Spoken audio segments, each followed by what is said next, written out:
All right, everyone. Happy pre-Purim coming up. This is the class. Today was Zion Adar. We're getting deep into the Purim. Moshe Rabbeinu's passing and birthday were both today. Happy birthday, Moshe. And we are waiting for your return. Be'ezrat Hashem, the coming of Moshiach, may it be now. As we discussed the year of Tchias HaMesim, it would be really nice if Moshe Rabbeinu is up there right in the beginning. Okay. So, today we have an exciting Purim class, deep class. I want to share with you a deep thought from the Rebbe, from the Lubavitcher Rebbe on Purim. But I think this thought and this idea that we're going to share today very much is giving us insight into the expected miracles. We might just have witnessed this year, with God's help, one of the most incredible Purims of all time, maybe the biggest Purim ever, even bigger than the first Purim. As we know that there's a lot of tension in the Middle East around Persia, Iran, and this dark evil that has been menacing the world since 1979, I think, and been threatening a Holocaust, God forbid, on the Jewish people in Israel, is very close to being eliminated. Goodbye forever and ever and ever. Let us hope. I'm not a prophet. I don't know, but it looks good. The timing seems to be perfectly right, and let us see what's going to happen. Okay, but what I really do want to talk about is the nature of how this miracle seems to be going down.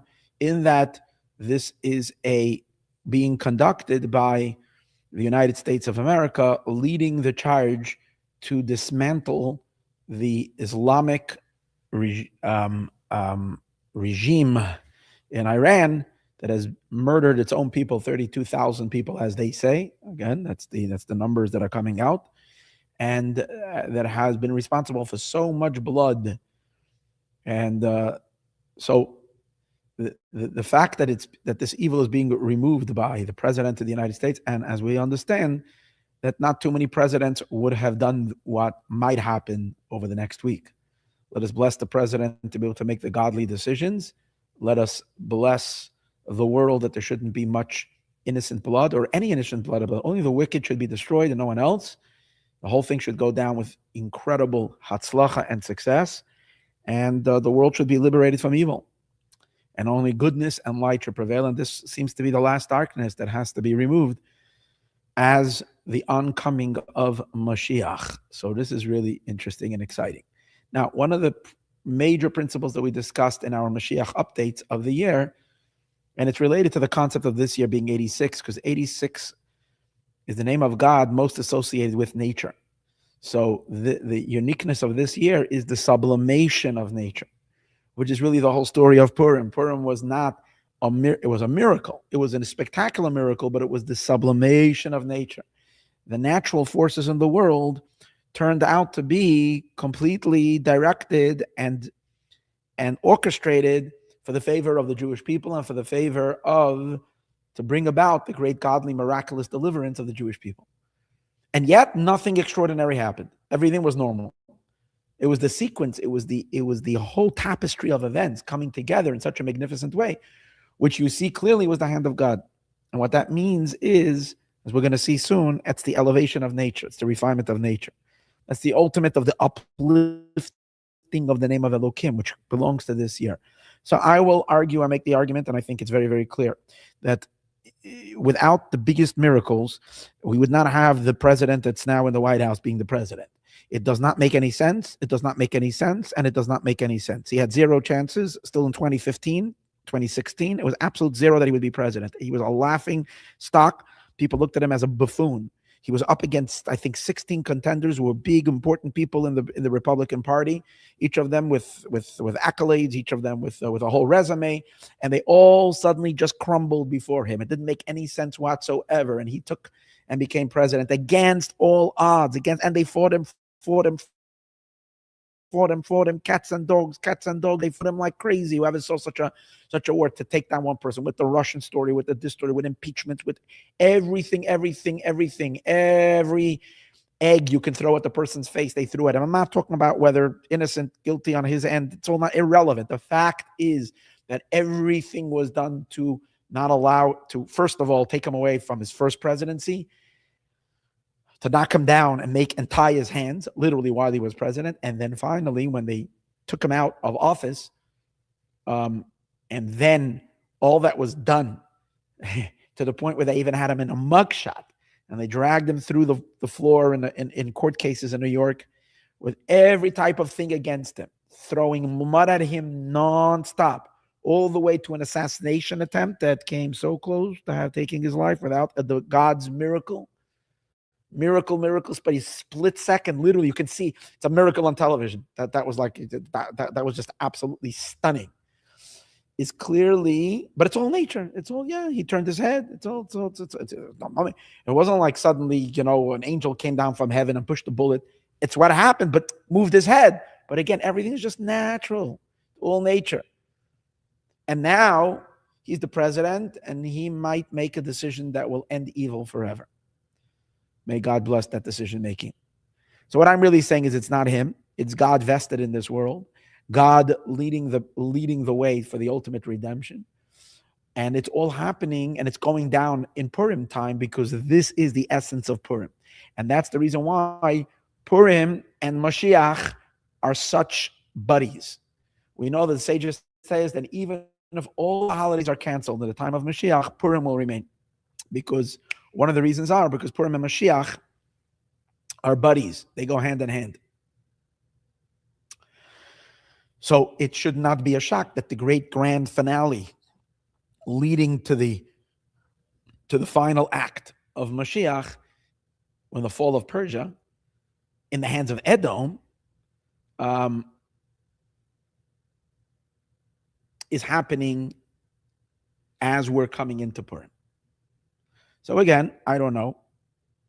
I'm not a prophet, so I can't tell you what's going to happen this week or next week, but it's not going to surprise us all if we wake up to a new world very, very soon.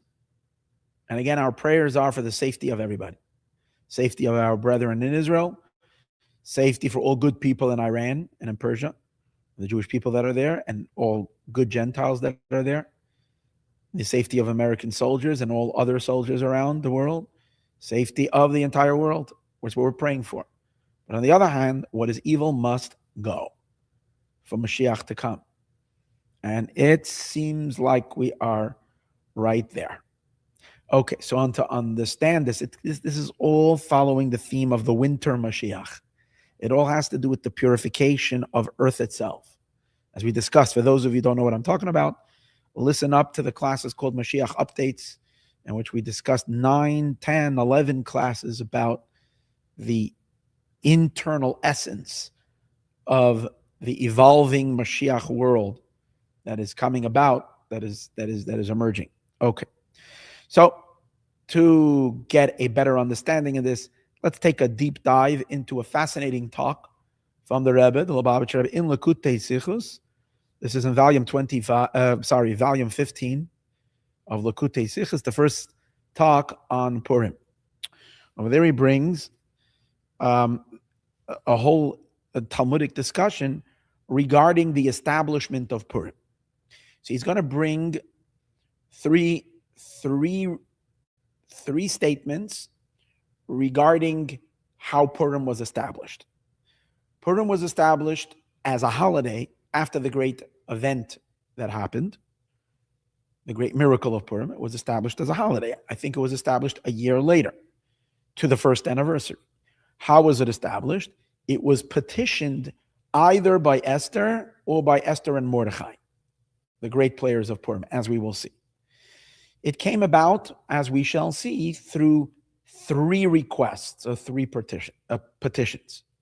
And they were all granted, and as a result of that, those requests granted by the Jewish official Sanhedrin, which at those times were also known as the Anshe Knesset Agdola, the men of the Great Assembly, as they established it, Purim then became one of the great Jewish holidays, celebrated with great fanfare and joy and happiness until today. Okay, so let's take a dive into that. So there's first of all, in the Talmud Masechtes Megillah, that's on page 7, Tractate Megillah, page 7, on the first side of the page.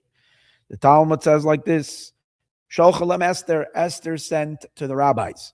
She sent a request to the Jewish Supreme Court. The Chachamim, to the wise men, to the Sanhedrin, to the great court. Kav'uni ledoros. Establish me, meaning my miracle. The miracle, she was the one, she was the grand player of the miracle. She interceded, she risked her life to intercede by Achashverosh. She brought about the deliverance and the miracle. It came through her. So she said, my miracle, I want you to establish it for generations. Rashi explains what that means. That, what does it mean? Establish me. Her words are establish me. It means give me a name. Etch me into the chronicles of the Jewish people. I want to be in history.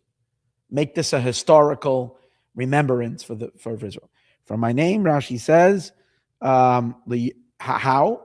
For a holiday, and to be read, that the story of the Megillah, the story of Purim should be read, so that I will have a name. It will eternalize me. Okay? That's one statement of the Talmud. Then the Talmud continues, and I think it's on the same page. And the Talmud says that Esther makes seemingly another request. In other words, she didn't want to push it all in one shot. I guess she was tiptoeing. She would get one thing she had in mind right away, I think. She was a little sneaky, Esther. You see, she's sneaky. She works the way she works with Achashverosh and Haman. She takes it easy. She pushes as far as she can. So with the sages, she does the same shtick. Okay, I like that shtick, but she does it. She gets in. She's get a foot in the door. So she continues and she asks for another request. What's her next request? She says, perhaps you can actually write me down as well. Kasvino l'dayres, which that means put me into scripture. So the first request wasn't that she was asking that she should be one of the books of scripture. They should read the story of Purim. Like you read it, they can open up a letter and read it. You don't have to have a book in the Torah. You realize Esther is one of the holy books of the Torah. It's one of the books of the Ksuvim. It's one of our 5 Megillot, 5 scrolls that are part of Ksuvim, part of the writings, part of the Tanakh. And Esther is one of them. This was her request, that they should enter her story to be written as part of Scripture. Now, this is in addition to establishing the holiday and to reading, because even if you would read it, not necessarily, you could read it by heart. The main thing is it should be read, the story should be told. Doesn't have to be written doesn't have to be written in a scroll. However, once she asked that it should be part of Scripture, that changes already the reading as well, that you have to read it from a kosher Megillah. It has to be written on parchment, and you have to read it. You're not allowed to tell the story by heart. You have to read it inside with all the details. So these were Esther's requests. And it wasn't so easy. She got a little pushback. There was a back and forth. In the end, she saw it through, and both her requests were granted. Okay? That's what it says in the Talmud, in the Babylonian Talmud. In the Jerusalem Talmud, it relates a little bit of a different story. Okay? And what we're going to do is we try to analyze it. In the Jerusalem Talmud, it says that Mordechai and Esther, Kasvu Igeres, they sent a letter. So Mordechai sits down together with Esther, and they write a letter. V'sholchu l'rabbeinu, and they sent to the teachers. Who are they? These are the great rabbis of the Sanhedrin. Shekein amru, this is what they said to them. Mekablim atem aleichem shnei yamim halalu. Are you accepting upon yourself these 2 days? What do we mean 2 days? Because we know Purim is 2 days. One is the regular Purim, the Purim that is kept by Jews most of the world. And then there are the special Purim, Shushan Purim, which was a special Purim for the city of Shushan where the miracle happened. And in all cities that are walled cities from the time of Joshua, when the Jews went into Israel, all those cities like Jerusalem and places like that they have the next day Purim, the 15th day of Adar is when they commemorate Purim. So the Mordechai and Esther wrote a letter and asked the rabbis, can you establish us as a holiday, the festival of Purim, these 2 days? All right, and then the sages agreed and they granted it. So what is the difference between the Jerusalem Talmud and the Babylonian Talmud. Now, by the way, what's the Babylonian Talmud and the Jerusalem Talmud is? The Babylonian Talmud was compiled by rabbis studying the Mishnah about 100 years after the Jerusalem Talmud. See, there were two main centers of Torah study. One was in Israel, and one was in Babylonia.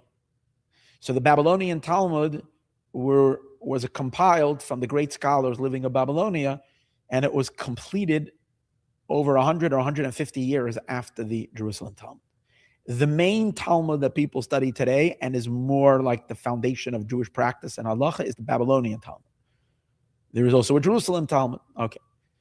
So when you're done the Babylonian Talmud, it's good to learn the Jerusalem Talmud, and you become a real big scholar, which I am very far from. But in any case, when you take a look at the two Talmuds, they both seem to be saying that the whole story of Purim was established through a request from the Purim heroes. The difference, however, it is the Babylonian Talmud only mentions Esther as the requester, as the one who's petitioning. The Jerusalem Talmud says the petition came from Mordechai and Esther. So is it an argument? Are we going to say, no, the Jerusalem Talmud had a tradition that it was Mordechai and Esther that asked the question, and the Babylonian Talmud had a tradition that it was only Esther that had the question? Then there's a general principle in Torah. If we can reconcile contradictions, we reconcile instead of saying there's an argument. Whenever we can say, this was talking about one thing and this is talking about something else, we do that.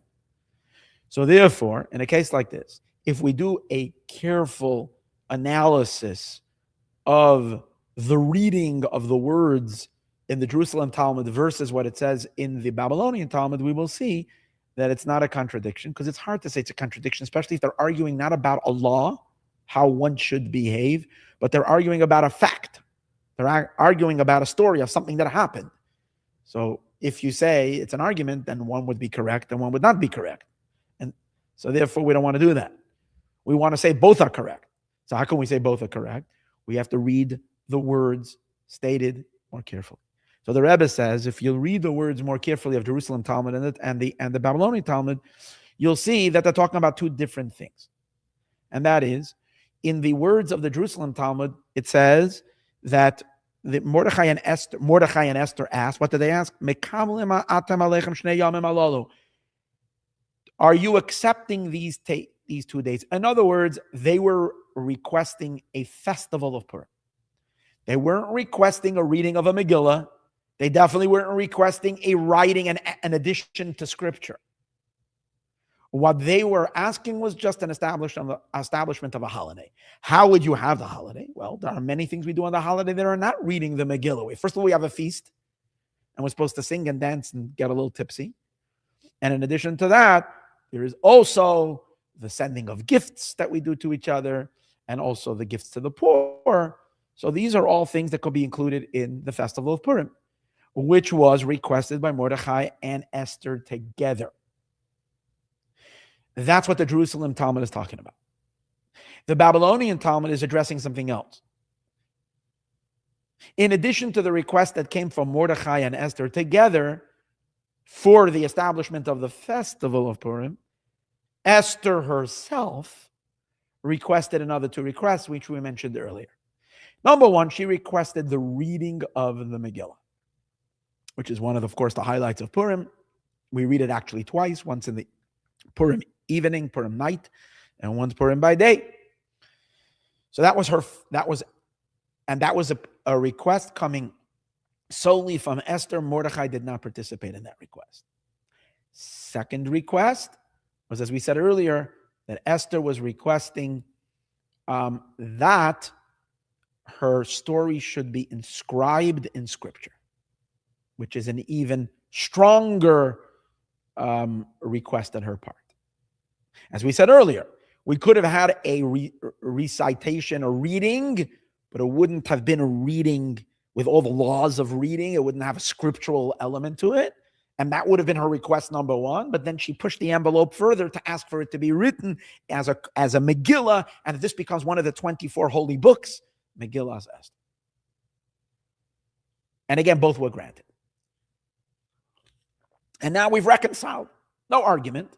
When it comes to the festival, the Jerusalem Talmud is saying both asked. When it comes to the reading of the Megillah and the writing down of the Megillah, it was a request only of Esther, like it says in the Babylonian Talmud. And to support that, if you read where the Jerusalem Talmud and the Talmud Bavli get this, so the Rebbe says, careful reading of the Megillah, you will see it says it clearly in the Megillah. When you look in the Megillah, meaning you look in the way the Megillah, which is the story of Purim, is written, recorded in the actual scroll, you'll see nuances, you pay attention, and you can see that this was a request of Mordechai and Esther, and this is a request only of Esther. Let me show you where. When the Megillah says, this is in Megillah's Esther, chapter 9, verse 31, Perek Tes, Pasuk Lamed Aleph. It says, Lekayim es yemei hapurim ha'ela. It says to establish the days of Purim. In the Megillah, it says itself that the Jewish people accepted to establish Purim as a holiday. Over there, the verse says, listen to the continuation of the verse, Kasher Kiyam Aleim, like it was established upon them by who? Mordechai HaYehudi, the Jew Mordechai HaYehudi, the Esther HaMalka, and Queen Esther. Okay? It says clearly, the establishment of the holiday of Purim was based on the establishment of both Mordechai and Esther.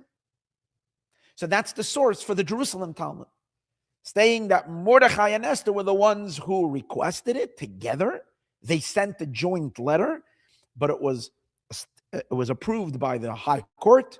They gave it the seal of approval, and it was established as a holiday. Fine. Then the Megillah continues. Where is this? In this chapter, again, chapter 9, Perek Tes, verse 32. Again, before it says, the next verse, see, that was 31, now this is 32. What does it say? Then it says, listen to these words, Umaymar Esther Kiyem. And the statement of Esther was established. What? Divrei HaPurim ha'ele. The words of this Purim. V'nichtav b'sefer, and it was written in a book. So here you see it clearly. The next verse, it only mentions Esther. Mordechai is dropped. Mordechai is not there because this was Esther alone. What does it say? Two things. It says Divrei HaPurim Ela.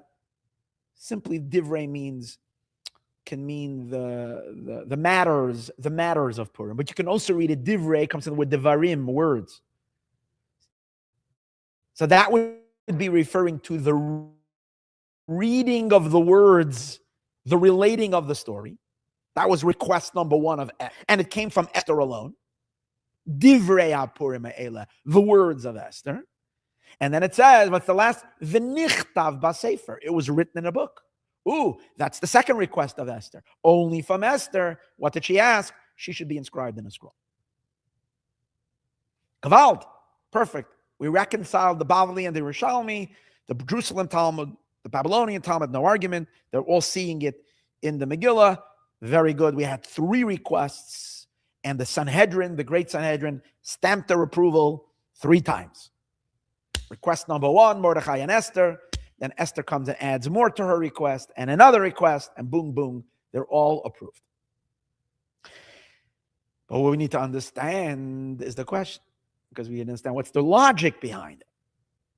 What is the reason why Mordechai only participated in the first request?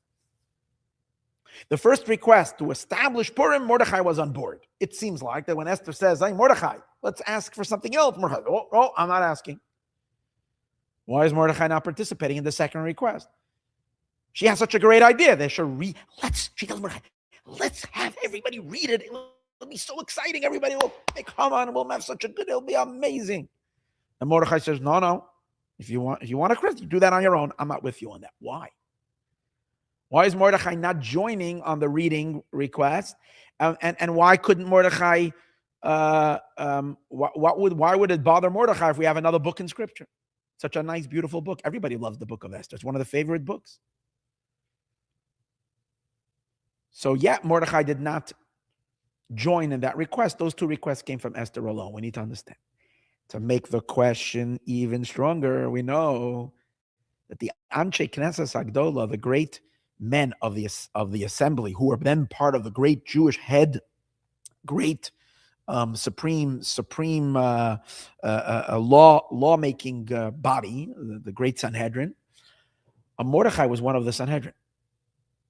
So that means that when he was sitting in Congress, in the Sanhedrin, and Esther came and Esther brought her partitions, Mordechai was one of those who added his approval. He voted, and he voted for it. If that's the case, if he himself votes for it, so why wasn't he part of the petitioning for it? You know what it is? It's always in Congress. I'm going to use American law. Congressmen, there's always, each one is a sponsor of a certain, the congressman or a senator, he sponsors a certain, I don't know what they call it, a law, a petition, or whatever they call it. And then everybody votes. And he can also participate in the voting. He's one of the votes, but he's a sponsor of this amendment or this law or whatever it is. So the same was in the Sanhedrin. Mordechai, he's not participating in the request, but yet he joins with the Sanhedrin and gives the approval. So we need to understand the reasoning for that. So what really over here is what's coming out of it is like this. One of the elements of Purim, which is the festival of Purim to be established, it's a joint request by Mordechai and Esther. Then there's another two requests. The reading of the Megillah and the writing of the Megillah. Both of these are only requested by Esther, not by Mordechai. But yet Mordechai goes along with it and he adds his approval with the Sanhedrin to the request. So what could be the reason that he's not asking, but he approves of it? Therefore, let's follow the Rebbe's kind of reasoning. This is Gaval. Even before we get into the whole understanding of it, but the Rebbe is already leading us into the way we have to think. So the Rebbe says we have to say that Mordechai himself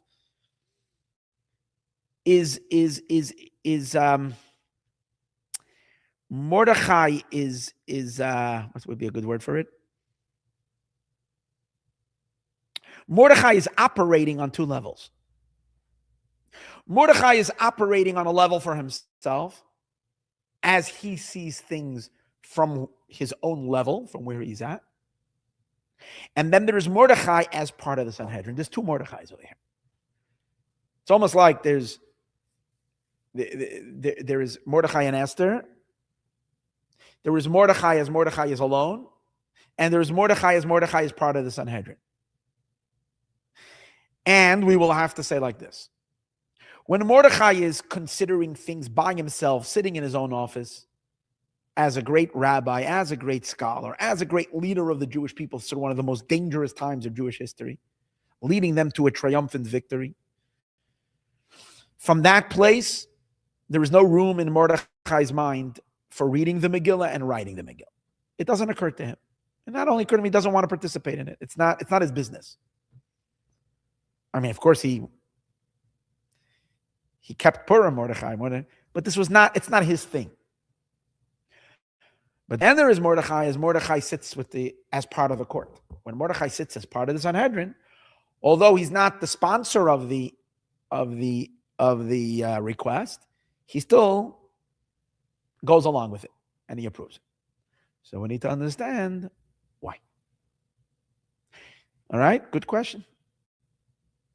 Now, to add to that, one more gewaltige nuance, one more awesome little thing to understand. Why is it that the Jerusalem Talmud doesn't talk at all about the writing of the Megillah and the reading of the Megillah and the writing of the Megillah? That request. The Jerusalem Talmud only talks about the establishment of the festival. The Babylonian Talmud doesn't speak about the establishment of the holiday that the Jerusalem Talmud speaks of, but only speaks about Esther's request. In other words, it almost seems like the Jerusalem Talmud, those rabbis and those sages are very Mordechai oriented. And therefore, they're not talking about Esther's request. They're very, they're more masculine. We will actually see that that's the explanation. The Babylonian sages have a feminine touch to them. And that's the reason why they're not even talking about Mordechai's request together with Esther. They're only focusing on Esther's request for the Megillah to be read and the Megillah to be written. And that's what the Babylonian Talmud speaks of. So what does that mean? What's the difference between the Jerusalem Talmud and the Babylonian Talmud? To understand all of this, let's get right to the crux of it. Deep idea, beautiful idea, but simple. The Rebbe says when we take a look at the role that Esther played and the role that Mordechai played, we see that they both, the miracle of Purim came about through the joint efforts of these two heroes, Mordechai and Esther. Actually, there's different opinions. According to some opinion, Mordechai was the stepdad, and Esther was just raised by him. According to another opinion, they were actually married, Mordechai and Esther. So they're a couple. And the way each one's piece, each one's role in the great deliverance of Purim is in a different arena. What's the difference? Mordechai is primarily preoccupied with the spiritual elements of the decree. There's a vicious decree. There is a serious decree of a gray cloud or a black cloud hovering over the Jewish people, which was serious business. It actually says it was sealed in heaven. That's why it says Mordechai rent his garments, and because he says he had an encounter with Elijah the prophet. They revealed to Mordechai everything. What did they reveal to Mordechai? What's happening in heaven? In heaven, there's a concept the Talmud tells us that when decrees are made, it can be written with tit. When a negative decree, with tit means with like cement or like a seal with earth. What do you call plaster? Or it can be sealed with blood. Once it's sealed with blood, no one can do anything about it. It brings to this frightening realization of the Holocaust that we know that there were great tzaddikim who knew that this dark cloud was hovering over the Jewish people. And I'm sure they did whatever they can, and they probably came up against this decree written in blood, and there was nothing to do. Nothing to do. God, where we don't understand why, we will not understand only after Moshiach comes. But that's when something is sealed in blood. Nothing to do. When something is still a stage before that, it was sealed, but it was sealed. It was sealed with plaster, means it can still be fixed. And that's why Mordechai went in. He saw it and he knew it, and he went into overdrive. But he knew that what? That Haman, that wicked Amalek Haman, and his co-conspirator Achashverosh, who was also a big anti-Semite, King Achashverosh. That's the great miracle, that even an anti-Semitic Achashverosh had a change of heart and became a benevolent and became kind and an assistant to the Jewish people. That's the part of the amazing thing of Purim. It was V'nahapachu. It was a complete conversion. God changed the human being, changed the ruler of the world, the great monarch, the great king that was then the most powerful ruler. Hashem literally changed his heart from darkness to light. But at this time, he was a wicked monster. Him and Haman together schemed together to annihilate men, women, and children. It would be a horrific bloodbath, the likes that the world has never seen. An entire race completely slaughtered. That was the plan. But Mordechai knew that that's not the power. They have zero power. They can even give one scratch to one person. The reason why it was dangerous was because God approved it. In heaven, they had because the Jews had sinned. And the Talmud discusses what those sins are, what's not for them now. Mordechai knew that the only way to fix it is to annul that decree. And how is he going to annul that decree? Is to get the Jewish people to repentance. And that was his primary work. It says Mordechai gathered the Jewish people and he decreed a fast for 3 days and 3 nights. Although it was Esther's idea, but Mordechai was the one who executed it. And he gathered all the children and he was studying Torah with them. And it says the mothers came and they were begging. The children were fasting, little kids, and they were learning. When Mordechai found, it says 22,000 children Mordechai had with him, pleading. And it says that was what evoked God's mercy. God said, what's the sound of the sheep that I hear? The sound of the Jewish children studying and praying. And this was all Mordechai's work. So Mordechai brought the hearts of the Jewish people back to God. So to say, in other words, Mordechai's effect was spiritually on the Jewish people. Esther, on the other hand, was the one who took care of business down here below. She was the one who walked into the lion's den, into the palace uninvited, at a time when anybody that would walk in, as we know, uninvited, is risking their life immediately. They can behead that person instantly. I don't know if they were into beheading over there, but they were definitely into hanging. It could have happened just like that. She risked her life. She was the one who made these parties where she invited Achashverosh, she invited Haman to her feasts and her parties, and she was pulling the strings down here below to bring about the change within the realm of nature, within the physical aspects. Now, obviously, all that Esther did, no matter how pretty she is and how much favor and how beautiful and how much she's able to capture the king's heart, it would have been utterly useless and meaningless had the decree in heaven not been removed. If God was insistent, God forbid, and stubborn that the Jews must be killed, nothing that Esther could have done would have changed it. She would have come to Achashverosh. She said she would have a Jew, and in 1 second he would have thrown her. He would have thrown her into the ghetto together with the Jewish people and slaughtered her with everybody else. And by the way, that could have been the ending of the story. By the way, you follow the story. He hated Jews. She suddenly says she's Jewish. He could have said, "You're Jewish. I hate you. How dare you deceive me?" He could have, in 1 second, dragged her out of the palace, thrown her into as we said earlier, into the ghetto, closed the door, and finished. And the next day is when the Cossacks would come and the mob would come with clubs and swords to kill everybody. She would have been murdered with everyone else. Could have happened. Why didn't it happen? Because God gave her favor in the eyes of Achashverosh, and suddenly his heart melted from her. And everything she asked, he did instantly, even killing his best friend. Why? Because God decided so. So, of course, Mordechai's work, and why did God decide so? Because there was no reason anymore for the decree, because the Jews repented. So, in other words, Mordechai is working upstairs and Esther is working downstairs. That's the way it is. Or, let's reframe it. We'll reframe it not only regarding the means of how they brought about the deliverance, but also the effects. What's the real story of Purim from Mordechai's perspective and from Esther's perspective? How are they seeing Purim? Mordechai is celebrating. Once the miracle of Purim happened, you know what Mordechai is celebrating? Mordechai is celebrating the Jewish people's hearts are so holy and so godly now.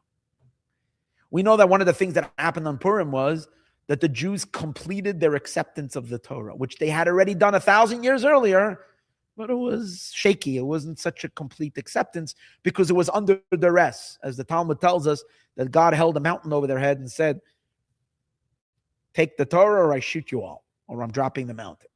So therefore, even though we took the Torah, it was not exactly, and Chassidus explains it wasn't God saying, "I'm going to shoot you."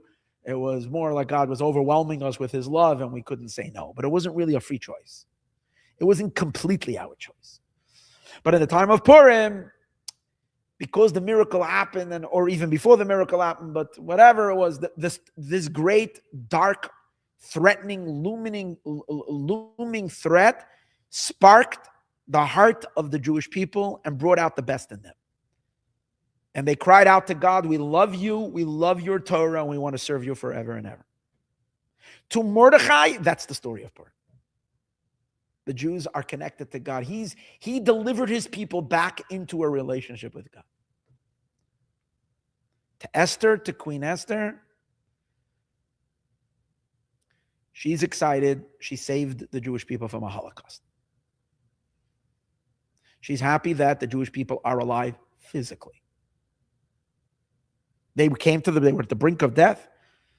So she was working more on the physical side of things, and her role that she played was more in the down to earth, and her commemoration of the miracle is also her celebration of the miracle is the physical side of things. This is Mordechai and this is Esther. Now we'll understand also the difference of how they approach the difference of how they approach and this has to do, by the way, with the concept of man and woman in the first place, because we discussed many times, men represent, the masculinity represents energy, and femininity is related to vessel. There is oil, there is light. In Kabbalistic terminology, there's a concept called light and vessels. Or in simple words, neshama and guf, soul and body. So it says in the Zohar that Abraham and Sarah, Abraham is the soul and Sarah is the body. And you can't have one without the other. And the purpose, and in a sense, the purpose of everything is the body, not even the soul. That's why, from the ultimate perspective of God, it's the body and it's the woman that will be the ultimate. In the time of Moshiach, the body will be higher than the soul. So women will be higher than the men. And everything, but this is the idea. So now we can understand this all fits into this story, why Esther is working things out in the more physical, concrete reality, and Mordechai is hovering in the realm of the soul. And we'll add to that some more spice.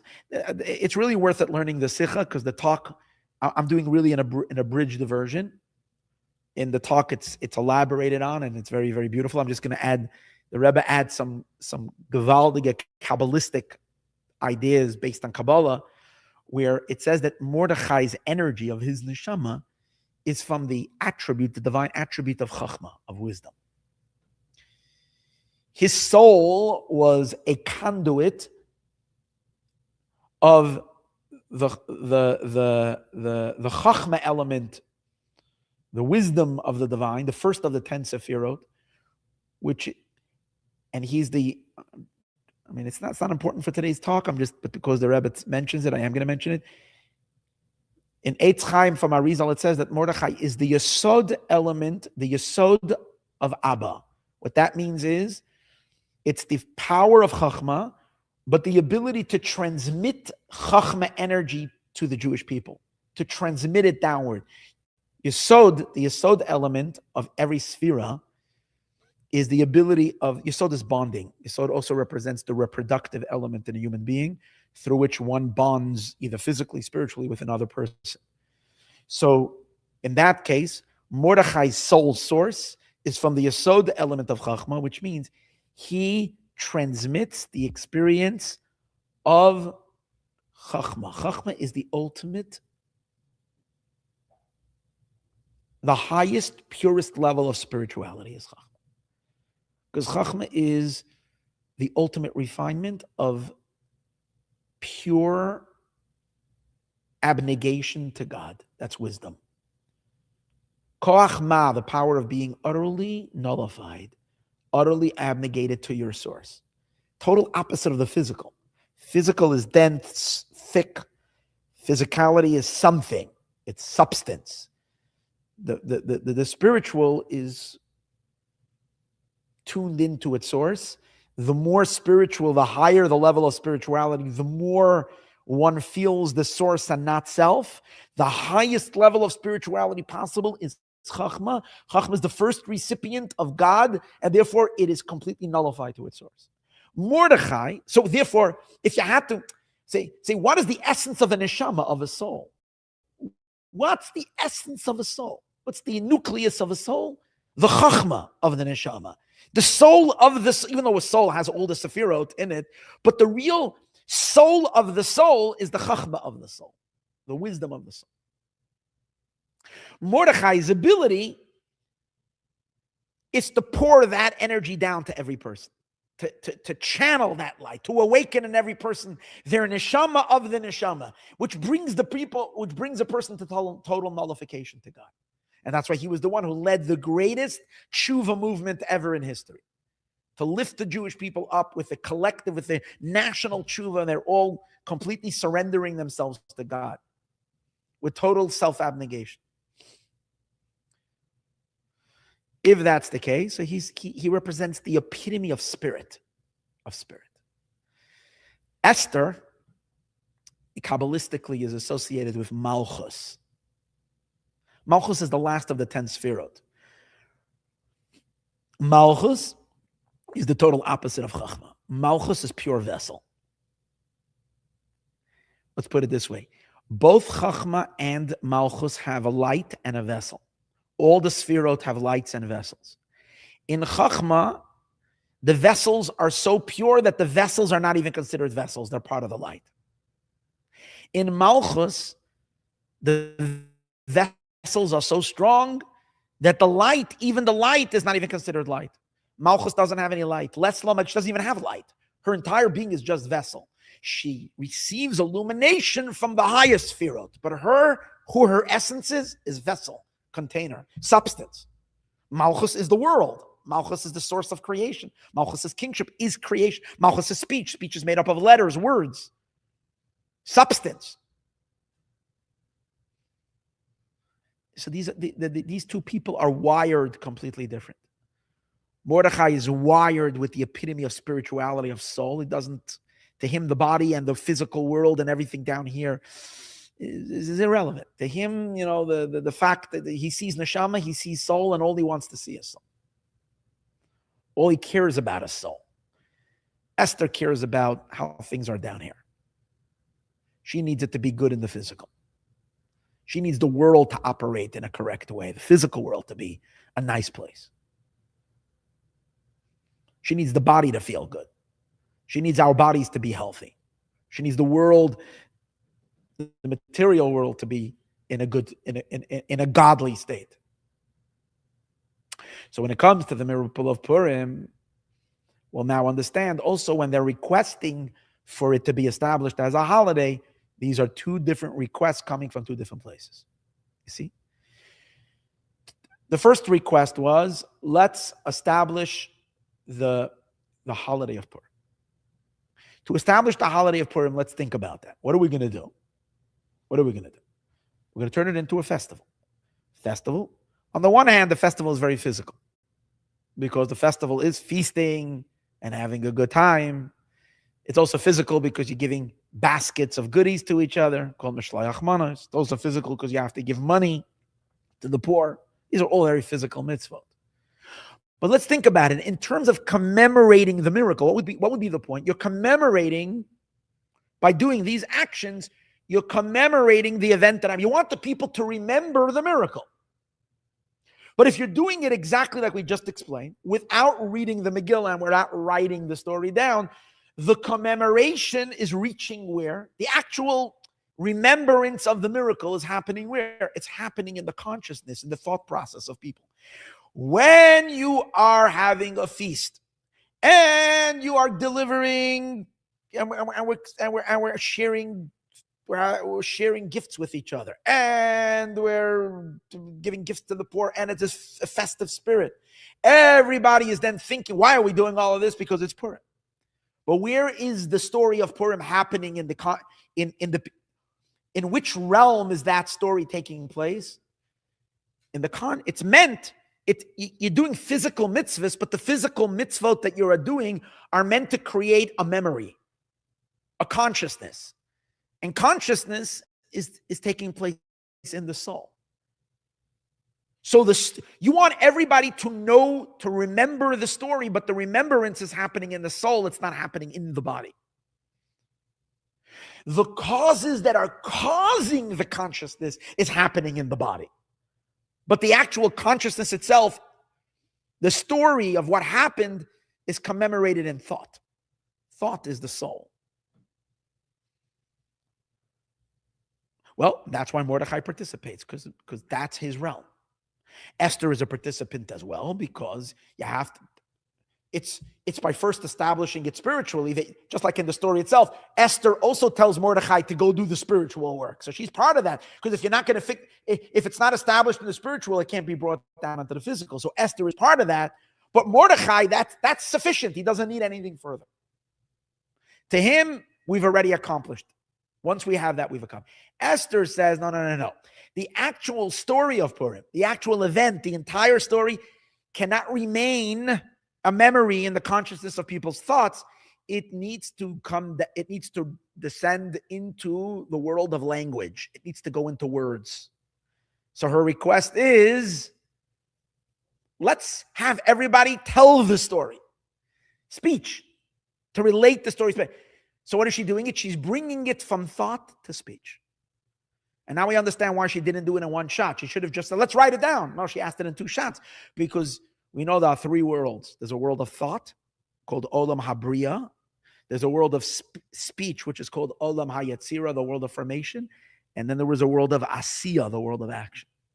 So to bring something down, she wasn't just asking. She was channeling the story of Purim down through the worlds to come down, to be etched, Mordechai was sufficient when he brought the story, the light of Purim down into the upper sphere of the world of thought. That was what made Mordechai happy, because it's enough that everybody can consciously experience it. Esther says, no. We got to relate. We got to tell the story with our speech to bring it down closer to our reality. And then she says, no, not enough. We have to put it on a parchment. The actual story needs to be written down with ink on a paper. And then the story becomes real in the physical world. It's not just you have actions you do in the physical world that stir an excitement in your consciousness. The actual story of Purim lands on a parchment. It's now captured in physical space in this world. The story of Purim is part of the fabric of the material world, because there are Megillas that are written not just on Purim. All year long, I have a Megillah sitting in my china closet, right? The Megillah, and that's part. It's occupying physical space in this world, is occupied by this miracle of Purim. That's bringing it down into this world, writing the story. It's almost like carving it into nature itself, into the physical element of the world. That is the Esther part of the story. Esther does that because Esther is vessels. She's Kalim. To her, the physical world matters. To Mordechai, if the story of Purim is floating in the air, it's also good. So, but that's Mordechai when Mordechai is sitting by himself. Which means when he's sitting by himself, he's a leader of the Jewish people, and he's taking care of the Jewish people, but he is operating from his lofty state. And when he looks at the Jewish people, he also sees their souls. He doesn't see their bodies.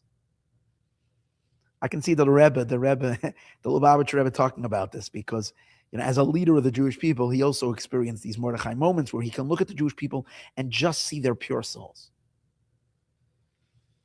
And he can say, listen, the lights of Purim are reaching their souls, and I'm happy. It's inspiring them. That's good enough. But then Mordechai also joins the Sanhedrin. He joins the high court. When Mordechai joins the high court, what's the point of a court?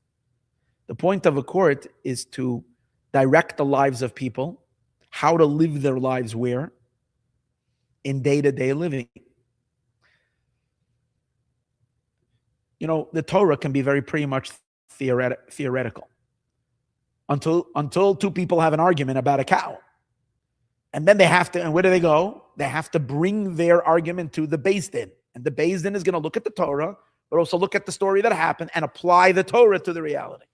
So the Sanhedrin's job, as being part of the Sanhedrin, is to ground the Torah down here into daily physical living in this world. It forces the judges to look at the people not just from their soul, but to look at them also with it forces the judges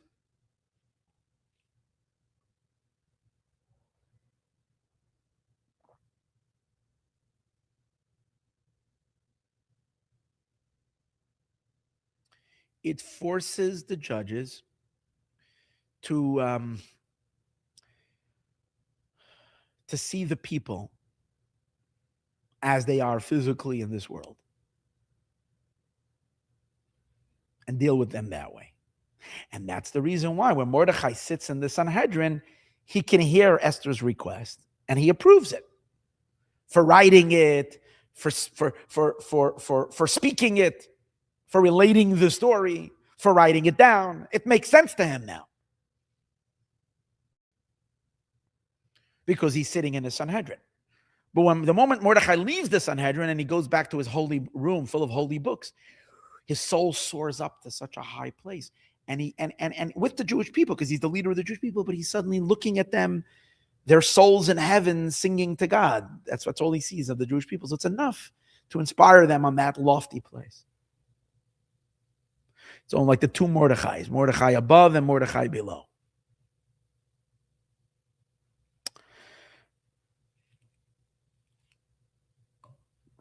Now, the Talmud tells us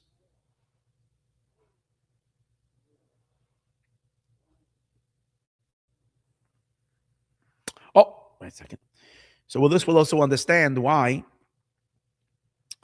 the difference between why the first part was discussed in the Jerusalem Talmud, the festival that Mordechai and Esther request was in the Jerusalem Talmud, and the request for reading the Megillah and writing the Megillah is in the Babylonian Talmud. It's explained in many places, and we've discussed it in the past in classes. The difference between the Jerusalem Talmud and the Babylonian Talmud is that the Jerusalem Talmud is on the level of soul. It's on the level of light. It was written in Jerusalem, a holy city. It's not written in exile. It's written in the holy city of Jerusalem. It was written 100 years before. At the concluding, it wasn't literally the second temple was already destroyed, but there was still leftover light from the temple era. We haven't yet gone to exile. There was still leftover presence of the divine presence still hovering over the Jewish people. There was much more light in our soul. That's why if you take a look, if you learn Jerusalem Talmud, you see there is much less debate, questions, and back and forth discussion in the Jerusalem Talmud. There is discussion, but usually in the Jerusalem Talmud, they come to clarity after 4 or 5 lines of discussion, 10 lines of discussion. In the Babylonian Talmud, you have 3 pages of back and forth of arguments on the same subject. So it's explained the reason why. When if the lights are on, if you walk into a room and you need to get a book, and maybe let's say it's not so light, but it's a dimly lit room, but at least you have some light. You look around, you figure out there's the bookshelf. You look, it might be a little dark, so you have to squint a little, go to the bookshelf, find your book. You need to finish Mishnah for somebody, so you have to find the right one. It's not so dark. You're trying to get your phone with the flashlight. You can't find your phone. It's a little dark. You maybe take out 1 or 2 accidentally, but you're pulling out Mishnayos. Why you're pulling out Mishnayos? Because you know this is the Mishnah, because you can see the light is on. You might not know exactly, so you might have to pull out a few books until you figure out which is the one. But you get to it pretty fast. But then you walk into a room, it's pitch black. So you don't even know where you are in the room. So you have to start feeling around. And you suddenly feel something, you say, oh, I think this is the bookshelf. No, this is the table. Then you move around and you say, oh, you feel something else. And you say, this is the bookshelf. No, this is something else. And so on and so forth. You have to negate. This is not it. This is until finally you find what you're looking for. Because you're feeling around in the dark. The Babylonian Talmud are the Jewish people living in a dark time spiritually, and the rabbis that were discussing God's will were feeling around in the dark. However, do you know that the law is like the Babylonian Talmud whenever there's an argument between the Jerusalem Talmud? Because when you work things out from the bottom up, when you have questions and answers and you refute it this way and that way, you come to a certain clarity. You can come to a certain clarity in the dark even more than you have in the light, because you had to Like come to it from within, from deep within your own mind, within your own logic. So there's a certain sharpness that won't arise.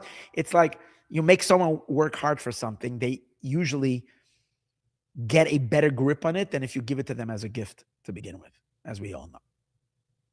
So the Babylonian Talmud has that quality. Now we'll also now it makes sense like this. The Jerusalem Talmud, since it's a Talmud of light, it's a Talmud of or of light, it's a Talmud of neshama.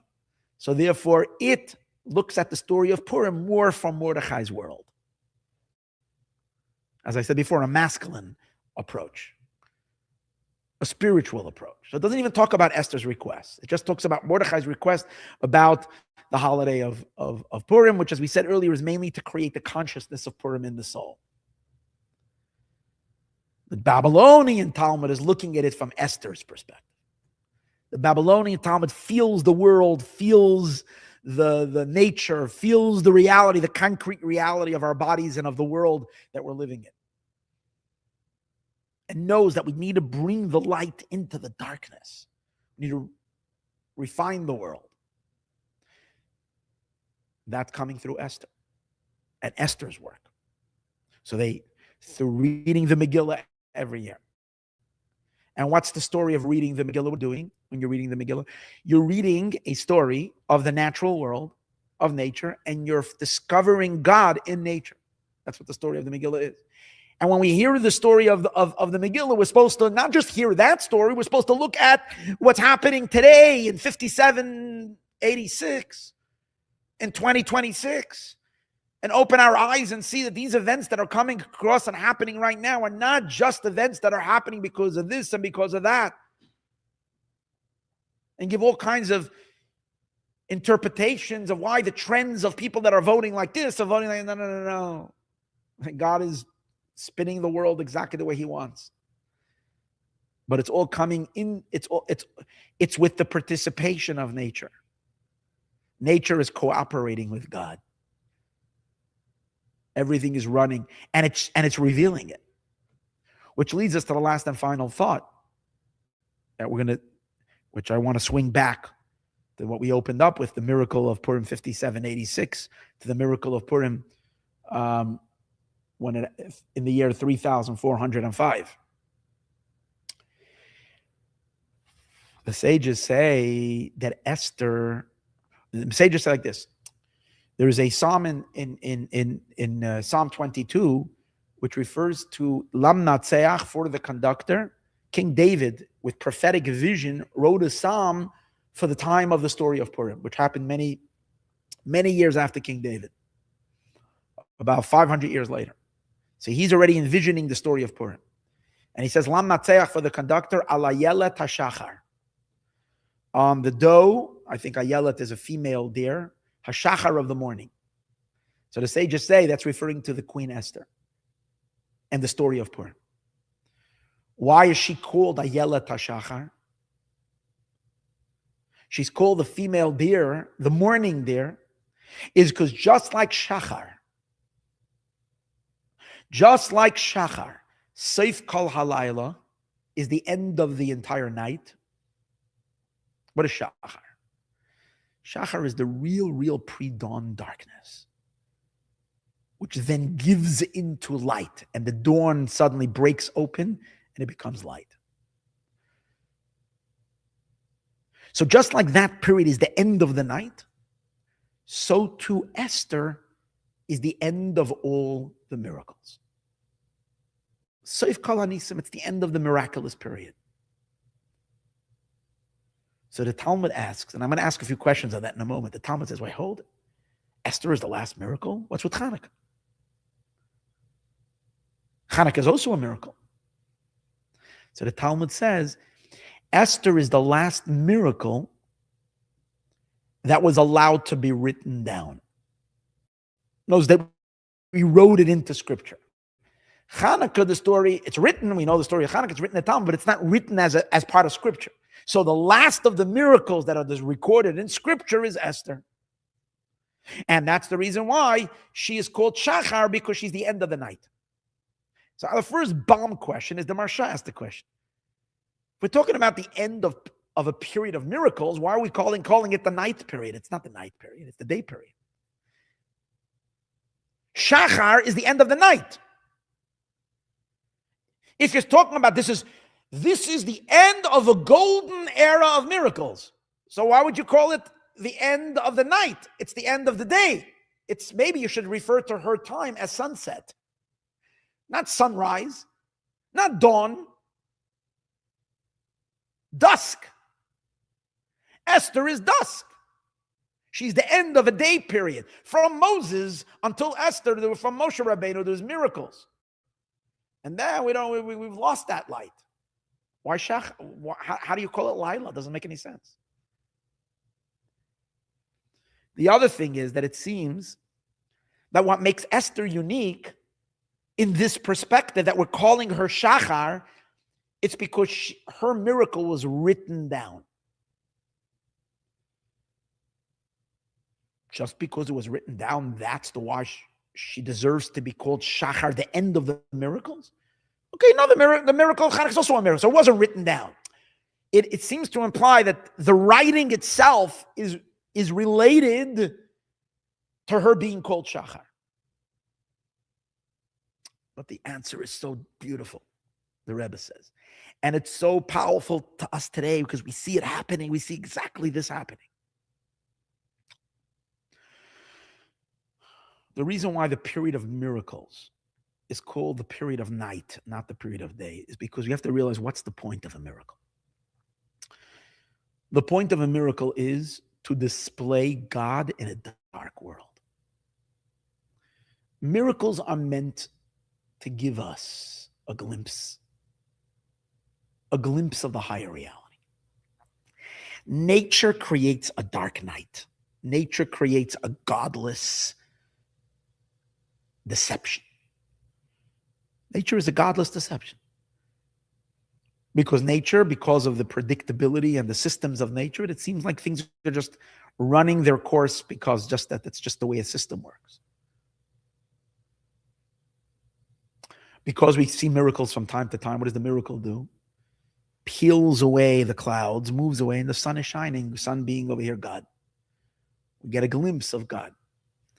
So the point of a miracle is to bring divine revelation into a dark place. But there's two types of miracles. There are miracles in which the night parts, darkness parts, and a miracle, and the miracle drops down. What do I mean? What do I mean by that? Nature moves away for God's will. Like the splitting of the sea, like the plague of the firstborn, like frogs popping out of everywhere. Just when Moshe Rabbeinu says it should happen, boom. All the miracles that happen on the time of the exit, like manna falling from heaven, and all these things. These are pure godly revelation, and nature was shut down. The natural world is nowhere to be seen. So then, even though a minute ago it was dark, it was night, but the day did not fix the night. The daylight, the godliness did not fix the night. The godliness chased the night away. The miracle chases nature away. But then there's a different kind of miracle, which is even a greater miracle and a more important miracle. And that is where nature makes sure to keep the night in place. The miracle makes sure to keep the night in place. It slips in overtly. Overtly or covertly? Which word it means hidden? Covertly? Yeah, it slips in covertly, and it does its thing, concealed and camouflaged in nature itself. And while it's happening, you don't even realize something extraordinary is taking place. And then suddenly you realize, hey, well, how did that happen? You realize, hey, yeah, it happened because such a thing. But a bunch of series of what would seem to be coincidences, but the fact that they came together in such a magnificent pattern to produce a certain result, and you realize that God's fingerprints is all over the place. He's literally meddling with everything, but he didn't destroy anything. You know what that does? That polishes nature itself. Polishes the nature itself, that we start to, nature starts becoming, first from being completely opaque, starts to become translucent, and eventually becomes completely transparent to God. It's the purification of nature. And it's explained, we're not going to get into it, the Rebbe talks about it in the talk over here, that it comes from a much higher place in God, such a miracle. But it's a more powerful miracle because it has the patience, and it has the delicacy, the delicateness to be able to tiptoe in quietly and do what it needs to do in nature, through nature. And its ultimate purpose is the uplifting of nature to make the natural world itself godly.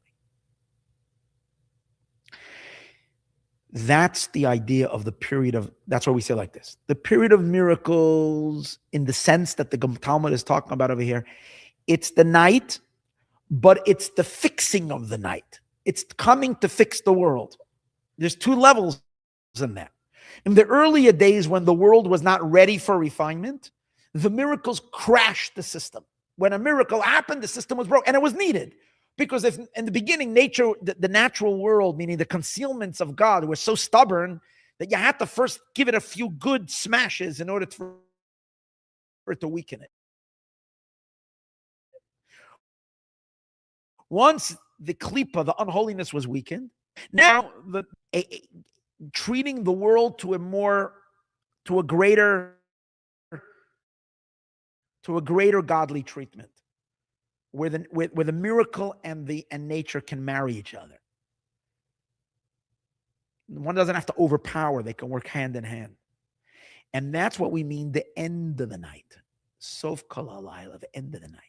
The end of the night means the purpose of the night. The purpose of this miraculous, of the purpose of all these, of the entire biblical era, was to do a job on this world to make the world more refined to God. Then came the concealment, and there's a dark period of thousands of years when things need to get done. But still, whatever happened in biblical times to fix the world happened. And the conclusion of it was the story of Purim. Because the story of Purim was the ultimate miracle. The grand finale of all miracles. What's its job? To take the nature itself, the vessels, to polish the vessels, to refine the world. To make a country, the politics of a country, driven by all kinds of personal, selfish motives, be an instrument for the divine will. Completely. And reveal itself. And be revealed. Not that it's always that way, but for it to be visible, like we see in the story of Purim. That's Sof Kol Hanisa. And that's the reason we illustrate that by the fact that her miracle was written down. What was the point of writing? What did we learn earlier? The point of writing down is to bring the godly story of Purim into nature, into the physical, onto a parchment made out of an animal, as we said earlier, to make it part of time and space of this world.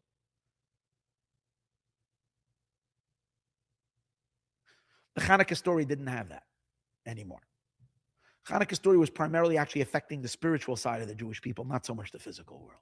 The refinement of nature, forever. It happened on Purim, it was enough. It didn't have to happen again, because that refinement, Megillas Esther, that we can reveal the godliness that's in the hidden, once it was done in Purim, it's already for us. Every single one of us can discover it wherever, in all aspects of our life. You can look at the world, even when you're living in a world seems to be shrouded by nature, and see the divine hand. Because the story of Purim happened then, and that's already enough refinement for us to be able to live in that reality. And now we'll understand, Gewalt, why it's also called Ayelas HaShachar. Shachar. Shachar has two meanings. Shachar has two meanings. Shachar means morning. Dawn is called Shachar. Like we daven Shacharit, Shacharis, morning. Shachar also means Shachar. Shachar means black. So we know, how do we reconcile? It's two opposites in one word. Shachar means dark. Shacharut, Shacharit, which is from the word Shachar, which is dark. And then at the same time, it means dawn. So the explanation physically is that the darkest time of the night is right before dawn. And then comes dawn. So it's both dark and night and day. But what's the reason for that? Why is the darkest element of the night right before daybreak? It's because the work in the darkness creates the light. From the deepest darkness itself comes the greatest light. Why? Because in order to elevate the greatest darkness, it requires a more powerful light.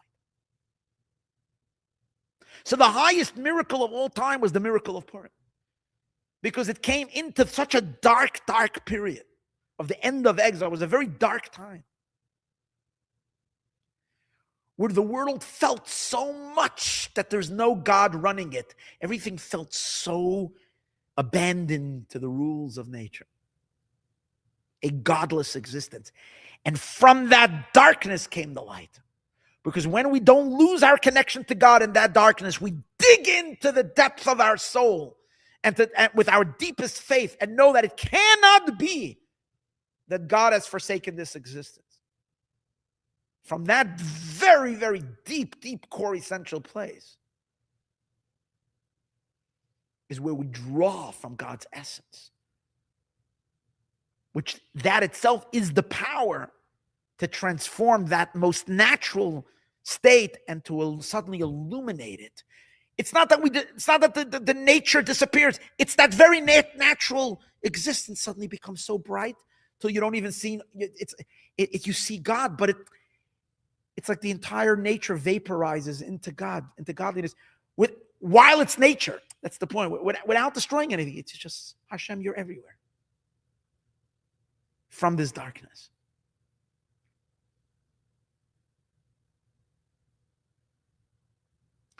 And that's the story of Esther. Shachar. A second before, it's so black. A second later, it's so bright.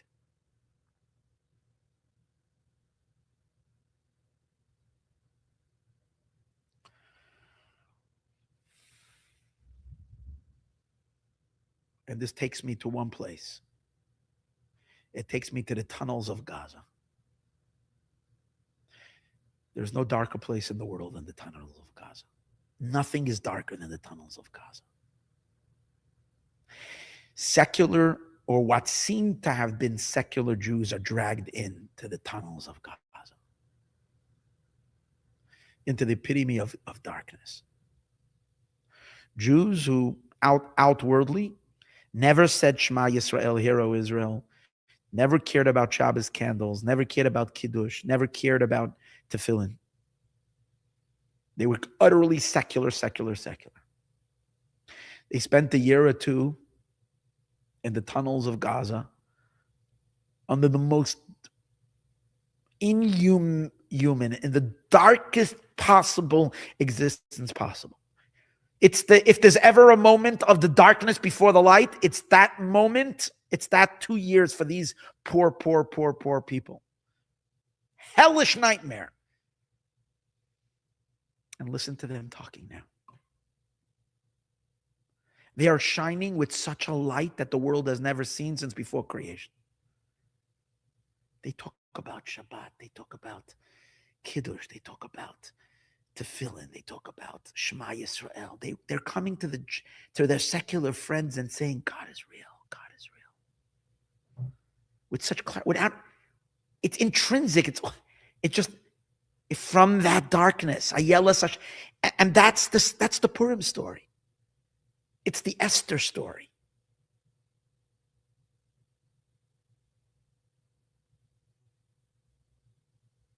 It's the Zichuch, and that's what refines the world for Moshiach. Going back to So what we're watching, what we will be seeing is we will see evil collapse. It's not going to happen through plagues coming from the sky, although God is doing things from behind the scenes without a question. There might be the most spectacular military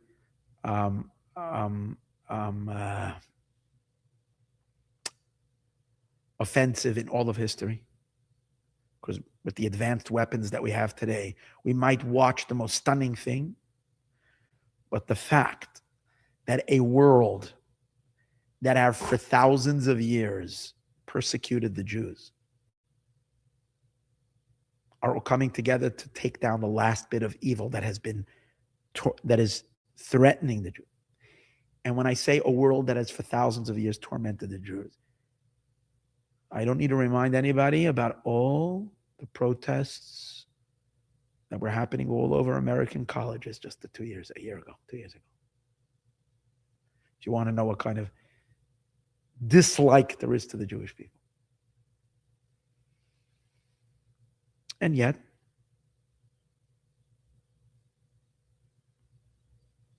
the last force of darkness threatening the Jewish people is going to be removed, Bezrat Hashem, momentarily, in front of our eyes. By who? By the world. By the Achashverosh of our days. This is the story of Purim. And who's driving all of this? It's the tshuva, it's the Esther, it's these hostages, it's these heroes coming out from the dungeons of darkness. How do they discover God in such darkness? All there is darkness. God is hidden in the darkness. That's the Esther story.